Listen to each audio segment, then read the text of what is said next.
Hello guys, eto natapos na din natin yung video. Sobrang haba. Medyo mabagal kasi yung internet. Ngayon, ipapakita ko sa inyo yung finished product ng ginawa natin. Okay? Let's go!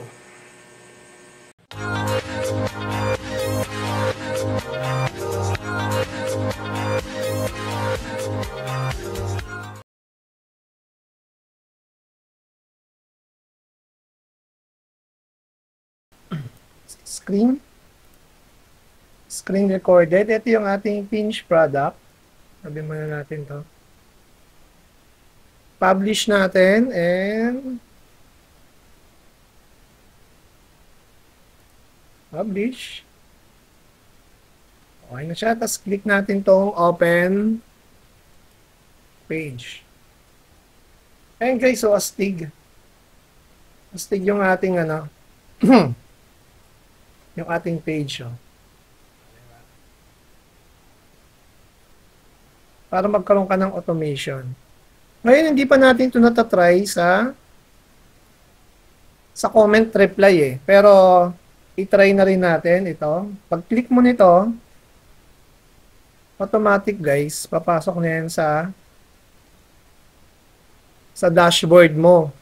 Sa add to cart ng Bida Boss. Ayan. Ilan yung gusto nilang bilhin, buy now, automatic, papasok siya doon sa link mo. Balik astig. Balik tayo ulit dito sa may baba na ginawa natin. Ito rin yung same din to sa product mo rito sa apat. Iniwalay ko lang, pero yung link kasi nito is yung sa Bida Boss. Halimbawa, kinlik mo to, yung earphone. Automatic din siya papasok doon sa add to cart mo sa Bida Boss. Okay? Ngayon naman, gamitin natin yung automation para papasok doon sa messenger mo. Halimbawa, ito, bumili ako ng relo. Buy na, bumili ako ng 2. Add to cart, bumili ako ng electric kettle. 2 din. Add to cart, yung earbuds, 2 rin, add to cart.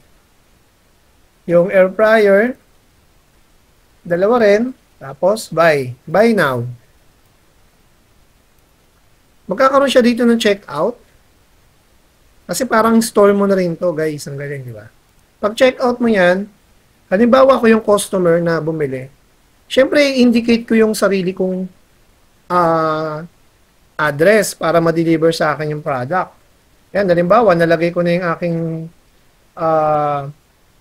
name, telephone number, email address, yung address, saka landmark. Kailangan may landmark to, sa barangay hall. Pag-click nila nito, guys, is papasok siya dito sa thank you for your purchase. Di ba naka-customize pa? Kung ano yung sinulat ko roon na pangalan, nandito rin siya. Tapos naka-customize din dito yung pangalan, email address ko, tapos yung barangay na landmark, at saka yung items na binili ko, nandito siya. Yung yung amount lang hindi nakita, kailangan ko sigurong i-adjust. I-adjust natin. Tapos, halimbawa na-adjust ko na siya, cash on delivery, pag-click mo ng cash on delivery,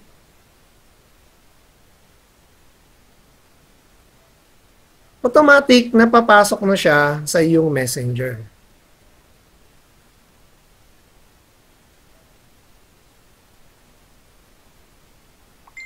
Ayan, di ba? Ang galing, di ba?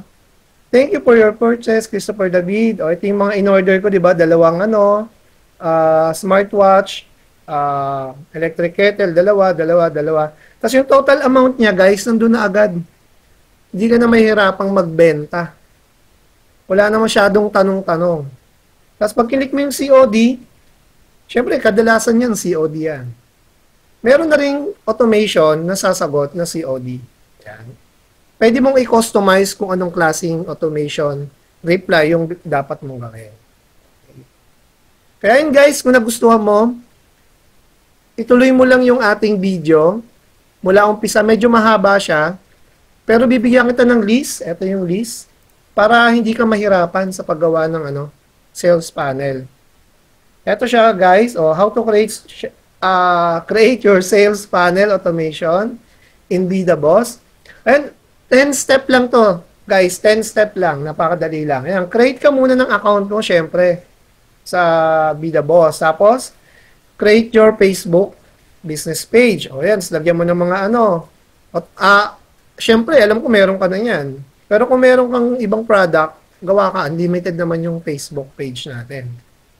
Tapos number 4, ayun nga, select a product. Nag-select ako ng product. Tapos, number 4 is create your product and photos. Ayun yung mga photos nandito sa Drive, nakasave na siya. Ayan. Number 5, ito yung mga automation. Yan yung mga product kasi nilagay ko ng mga description ng product tsaka yung pricing para mamaya hindi ka na mahirapan. Tapos, number 5 is checklist. Sa automation mo, dapat naka-on yung Facebook account. Tapos, ayun, naka-login ka sa Webcake, Botcake, POS, and dyan na lahat yung mga link. Dapat naka-login na yan lahat. Tapos, ayun, start ka na gumawa ng Botcake. Ayun, nandito na yung mga step by step. Meron na din diyang Codico. Pwede mo na lang palitan. Ayan, meron dito get start button, welcome message, default reply, tapos yung mga comment na automatically hide comment contains keyword, yung mga bad words. Ayan, meron na rin dyan, kukopyahin mo na lang. Tapos ayan, create ka ng different flow kung may kailangan ka pang gawin. Tapos, 3 different comment, ayan, nandyan na rin siya. Tapos, 7-day sequence, meron na rin diyang sample. I-chat GPT mo lang ako, chat GPT ko lang yan. Kaya nakagawa na ako. Ayan, 7 days yan. Tapos yung number 6, open mo lang yung POS mo. Paglagay mo ng POS mo, yung ginawa mo mga picture, mga inedit mo, i-add mo na rito sa POS. Napakadali lang i-add yan. Tapos number 7, ayan, set up ka na ng automation for add to cart. Pupunta ka syempre dito sa my growth tool. Tapos punta ka dito sa my setting, custom field, ita-type mo yan. Ayan, meron na ritong Codico, kaka-copy-paste mo na lang yan, tapos i-integrate mo na lang yung mga name, phone number, email, yan.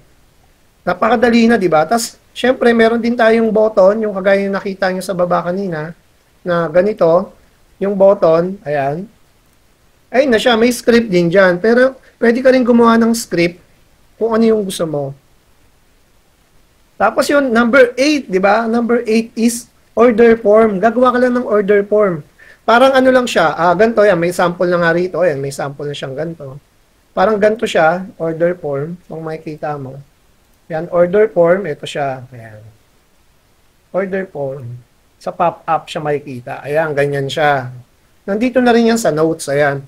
Tapos saan mo siya i-integrate para hindi ka na malito? Yung button sa baba, dito mo siya i-integrate sa may event.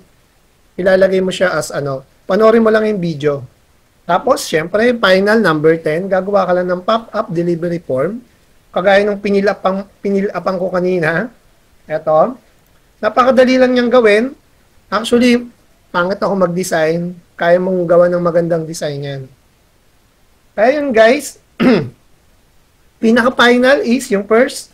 Dapat naka-arrange yung unang-una is yung order details. Pangalawa yung delivery. Nakita nyo naman kanina yung step by step. Kaya yun guys, kung magugustuhan mo tong sales panel plus automation, please watch this video. Medyo mahaba nga lang, pero meron ka ng Codico. Kaya yun guys, sa mga bida boss na gustong gumawa ng sales panel automation, ito yung ating basic. Basic pa lang yan. Kaya guys, see you in the next video.